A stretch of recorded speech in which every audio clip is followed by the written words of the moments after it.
नमस्कार मेरे प्यारे साथियों, स्वागत है आपका अपने YouTube चैनल पवन हिस्ट्री क्लासेज में। साथियों, पिछली वीडियो के माध्यम से हमने विजयनगर साम्राज्य पर शासन करने वाले तुलुभ राजवंश के शासकों के बारे में जानकारियां ली थी। तो तुलुभ राजवंश के शासक कौन थे? कृष्णदेवराय प्रथम के शासन से संबंधित महत्वपूर्ण जानकारियां ली थी और इस वीडियो के माध्यम से भी हम तुलुभ राजवंश के शासकों के बारे में ही महत्वपूर्ण जानकारियां लेंगे। विजयनगर साम्राज्य पर शासन करने वाले ये वो महत्वपूर्ण राजवंश हैं जिन्होंने विजयनगर साम्राज्य के उदय से लेकर और विजयनगर साम्राज्य के छिन्न भिन्न होने तक शासन किया था। इनमें सबसे पहला जो राजवंश था वो संगम राजवंश था। उसके बारे में हमने पिछली वीडियो के माध्यम से जानकारियां ली हैं। उसके बाद में सलुभ राजवंश था, उसके उनसे संबंधित भी महत्वपूर्ण जानकारी हमने पिछली वीडियो के माध्यम से ही ली है। और उसके बाद में जो शासन करने आते हैं तीसरा राजवंश जिसका नाम था तुलुभ राजवंश, और इनके बाद में विजयनगर साम्राज्य पर जो शासन करते हैं वो करते हैं आरवीडू राजवंश के राजाएं।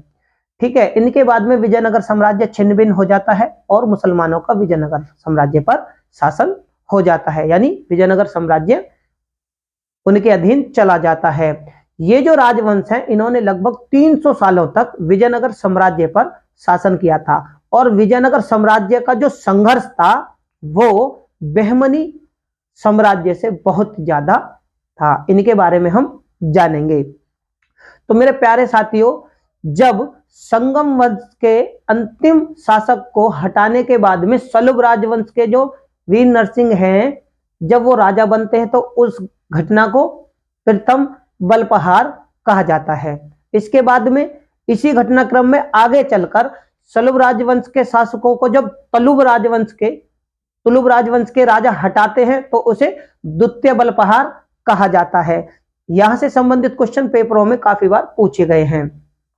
तुलुभ राजवंश के जो शक्तिशाली राजा थे वो कृष्णदेवराय थे। इनके समय में बहुत ही ज्यादा विजयनगर साम्राज्य का विस्तार हुआ था।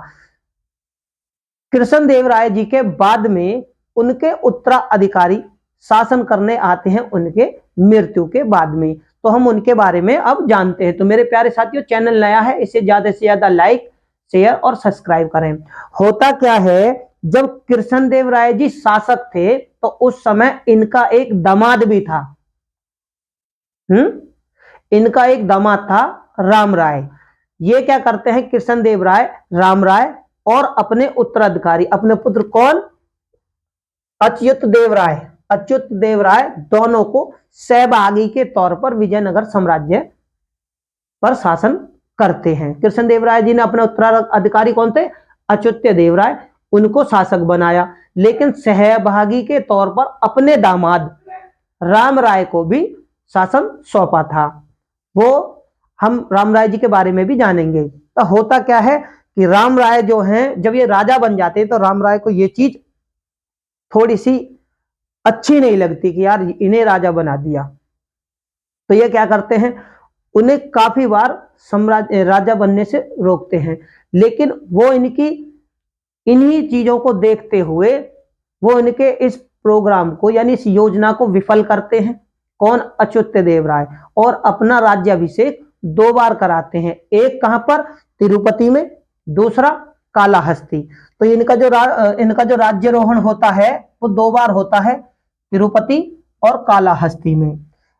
होता क्या है, जब ये राजा बन जाते हैं तो इनके समय में ही, याद रखना, इनके समय में पुर्तगाली विद्वान जो था उसका नाम नूनिज, क्या, इनके समय में नूनिज जो है वो विजयनगर साम्राज्य के यात्रा पर यानी भ्रमण के लिए विजयनगर आता है। और इन्हीं के समय में, अच्युत्य देवराय जी के ही समय में, इधर पुर्तगाली भी अपनी ताकत यानी शक्ति का विस्तार कर रहे थे। तो विस्तार कर रहे थे, इन्हीं के समय में घटना और घटती है कि पुर्तगाली अपनी शक्ति का विस्तार करते हुए क्या करते हैं, क्योंकि राजा थे अच्युत्य देवराय और पुर्तगाली उस समय क्या करते हैं कि तूतीकोरम, याद रखना, ये तूतीकोरम से संबंधित पेपरों में क्वेश्चन पूछा गया है कि ये तूतीकोरम के मोती वाला क्षेत्र है ना, तूतीकोरम के मोती क्षेत्र पर ये अपनी विजय प्राप्त कर लेते हैं। यानी कि अब विजयनगर साम्राज्य के साथ साथ पुर्तगालियों से वैसे तो विजयनगर साम्राज्य के राजाओं के बहुत अच्छे मित्रतापूर्ण संबंध थे, लेकिन इनके समय में यह चीज घटी गई थी। तो यह चीज आप याद रखना कि अच्युत देव राय जी के ही समय में पुर्तगालियों ने तूतीकोरम के मोती क्षेत्र पर अधिकार किया था, यानी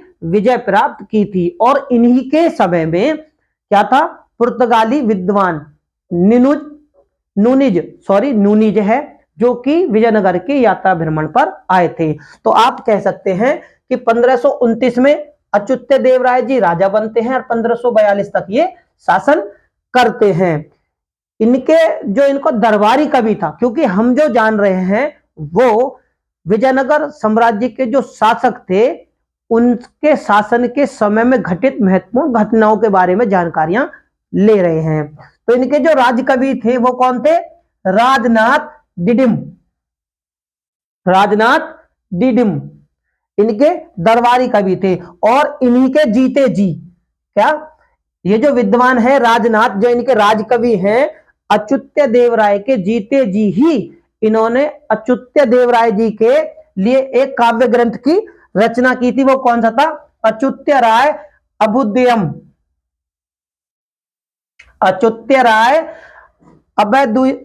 अभ्युदयम, ये इनके द्वारा लिखित एक काव्य है जो कि संस्कृत भाषा में रचित है। ये किसके बारे में है, अच्युत देव राय जी के बारे में। किसने लिखा था, इनके दरबारी कवि ने लिखा था। तो ये जो महत्वपूर्ण घटनाएं थी ये अच्युत देव राय जी के शासन के दौरान घटित थी। तो इधर क्या था कि इधर तो अच्युत देव राय शासन कर रहे थे, ठीक है, उनके समय में। इधर जो थे इनके जो एक तरीके से कृष्ण देव राय जी के कौन थे, दामाद, और इनके क्या लगते थे, अच्युत देव राय जी के बहनोई। नाम क्या था, राम राय। तो उन्हें ये चीजें थोड़ी अटपटी, यानी कि वो इन चीज से नाखुश थे, क्योंकि जो राम राय जो हैं वो बीजापुर के कुतुबशाही शासकों के दरबार में भी सेवा दे चुके थे। उनके दरबार में यानी उनके अधीन शासन कर चुके थे, यानी कि उनकी सेवा में रह चुके थे, ठीक है। उसके बाद में जो राजा बनते हैं वो बनते हैं सदाशिव राय। सदाशिव राय राजा बनते हैं 1542 ईस्वी में और 1570 ईस्वी तक ये शासन करते हैं। लेकिन ये नाम मात्र के ही शासक थे, ये नाम मात्र के शासक थे। जो वास्तविक जो शक्ति थी साम्राज्य की वो आरवेडु वंश के कौन थे, इनके कृष्ण देव राय के दामाद अच्युत देव राय जी के बहनोई, ठीक है ना। और सदाशिव राय जी के क्या हुए, वो फूफा, एक नाते में फूफा जी, ठीक है ना। तो क्या थे, उनके हाथों में थी वास्तविक सत्ता, राम राय जी के हाथों में, ये नाम मात्र के थे। इनके शासन काल में क्या था, इन्होंने क्या करा था कि पुर्तगाली जो गवर्नर थे जिनका नाम जोआवर्डी कास्टो, ठीक है, जोआवर्डी कास्टो के साथ में एक संधि की थी। क्या की थी, संधि की थी 1547 ईस्वी में, कि भाई आप जो हैं बीजापुर को और बहमनियों को घोड़े नहीं देंगे, आप केवल जो पुर्तगाली घोड़े हैं, आप एक अधिकार प्राप्त करने के लिए वो घोड़े आप केवल विजयनगर साम्राज्य को देंगे। तो गवर्नर से इनकी संधि हो जाती है, ठीक है ना। क्यों संधि क्यों करते हैं भैया, घोड़ों पर, घोड़े उस समय सेना का या युद्धों का रुख बदल देते थे, और इनके घोड़े बहुत ही अच्छे प्रशिक्षित थे और सैनिक भी बहुत सुसज्जित थे, ठीक है। तो ये भी यही चाहते हैं कि आप हमारी सेना को भी मजबूत करें और हमें घोड़े का जो आयात आप करने वो केवल हमें ही करें और किसी को इनका आयात ना करें। तो इनकी संधि हो जाती है। फिर सदाशिव राय जी के समय में तालीकोटा, याद रखना यहां से संबंधित क्वेश्चन पेपरों में पूछा गया है। तालीकोटा को राक्षस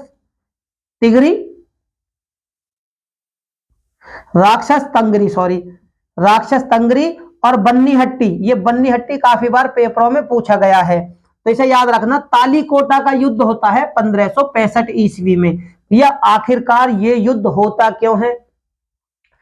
क्योंकि विजयनगर साम्राज्य इतना विस्तृत हो चुका था और यहाँ के जो शासक थे उनसे भयभीत होकर परेशान हो गए। भाई अगर विजयनगर इसी तरीके से आगे बढ़ता रहा तो हमारे जो दूसरे आसपास के क्षेत्रों के राज्य थे वो अपने आप में भयभीत थे कि भाई विजयनगर कभी ऐसा ना हो हम पे भी अधिकार कर ले, हम उसके अधीन हो जाएं।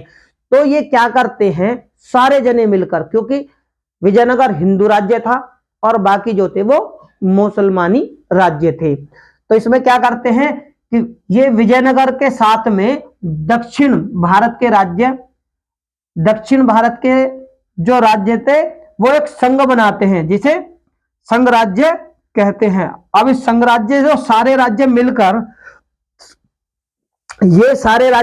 सारे राज्य कौन कौन से, इसमें कौन कौन थे? अहमदनगर, गोलकुंडा, बीजापुर और बीदर, ये चारों राज्य थे। ठीक है, ये सारे के सारे राज्य क्या करते हैं? विजयनगर पर आक्रमण करते हैं। किसके नेतृत्व में? ये जो थे, अब आप ये समझ लीजिए, बीजापुर के जो सुल्तान थे अली आदिल शाह, बीजापुर के सुल्तान अली आदिल शाह के नेतृत्व में ये हमला करते हैं। बरार इसमें शामिल नहीं था, पर बरार जो था वो इसमें शामिल नहीं था। याद रखना, कौन शामिल नहीं था? बरार शामिल नहीं था, क्योंकि बरार और गोलकुंडा की आपस में नहीं बनती थी, इनके आपस में नहीं बनती थी, तो जिस कारण ये इसमें शामिल नहीं हुआ इस संघ में। और बाकी ये सारे जने मिलकर इसमें क्या करते हैं? विजयनगर पर आक्रमण करते हैं। क्योंकि सदाशिव राय जो थे ये नाम मात्र के शासक थे, असली शासक कौन थे? आरवीडू राजवंश के थे राम राय, ये असली शासक थे उस समय, ये नाम मात्र के। तो ये 70 वर्षीय राम राय जो थे, इनकी उम्र उस समय 70 वर्ष की थी।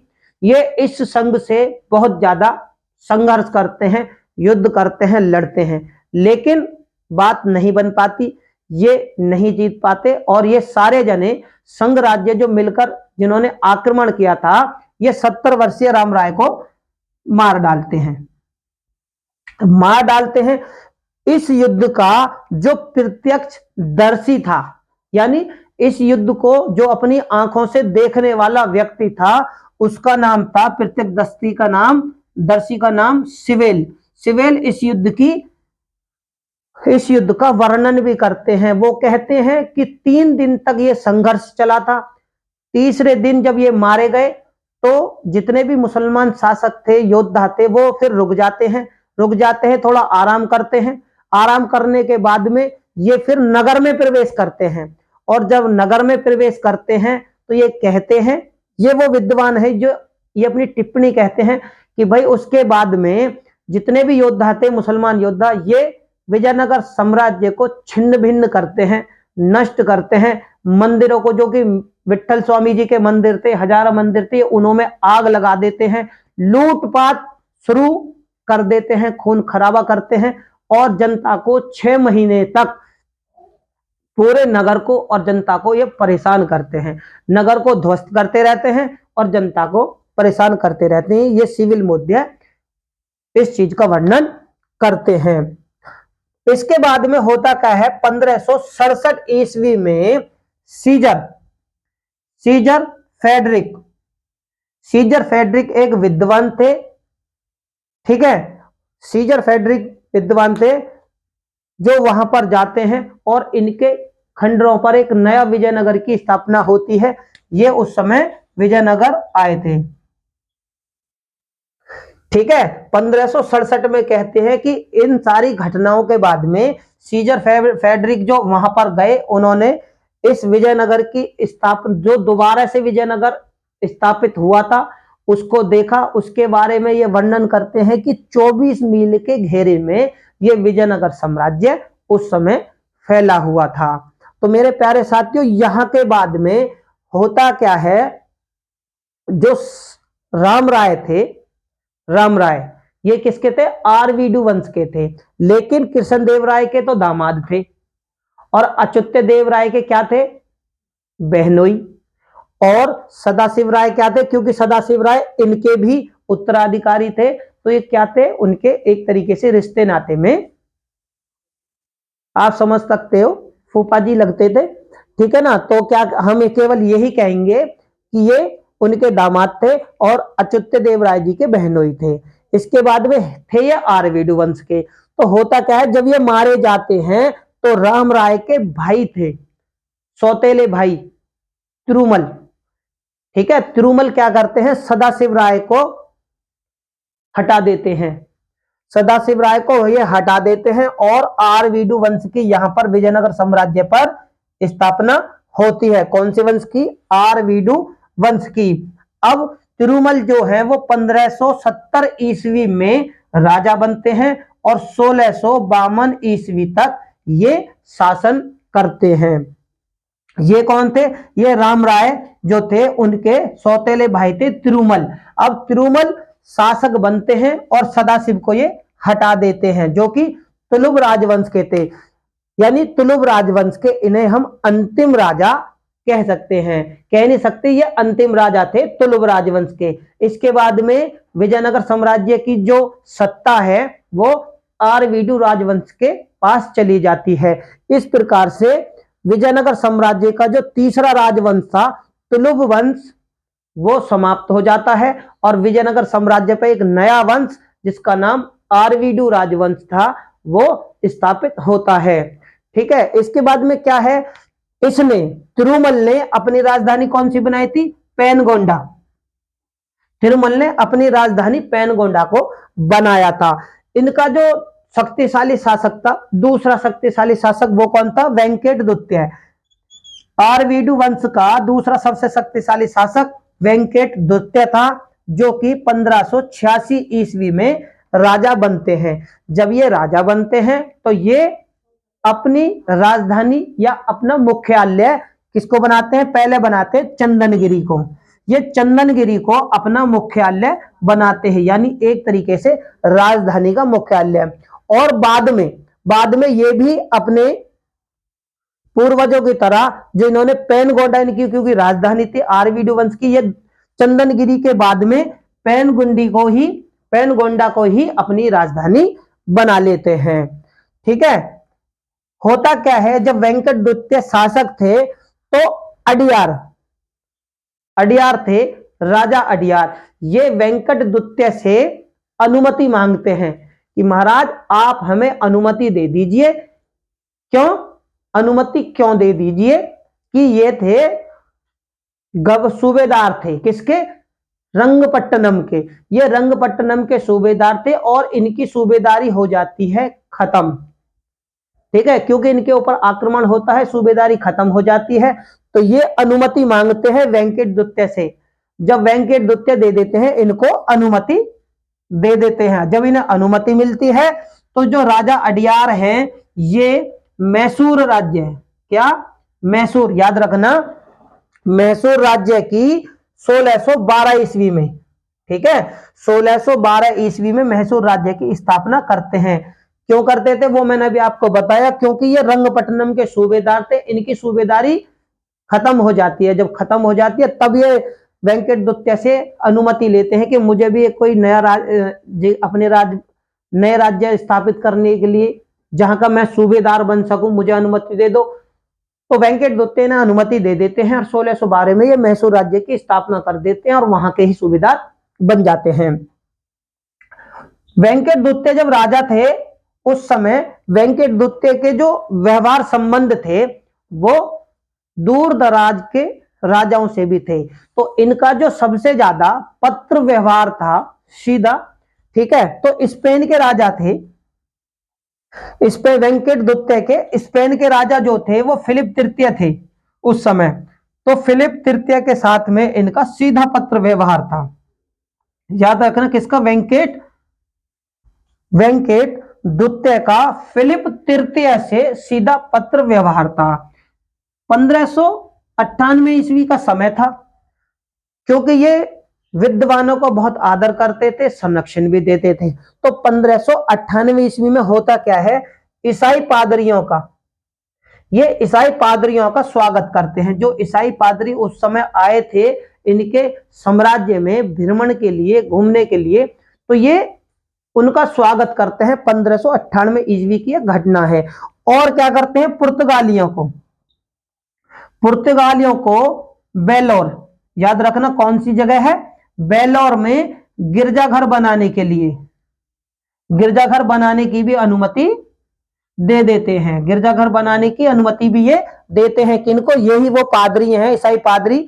जब ये आते हैं 1598 ईस्वी में, एक तो इनका स्वागत करते हैं, स्वागत करने के बाद में इन्हीं को बेलोर में गिरजाघर बनाने की अनुमति भी दे देते हैं।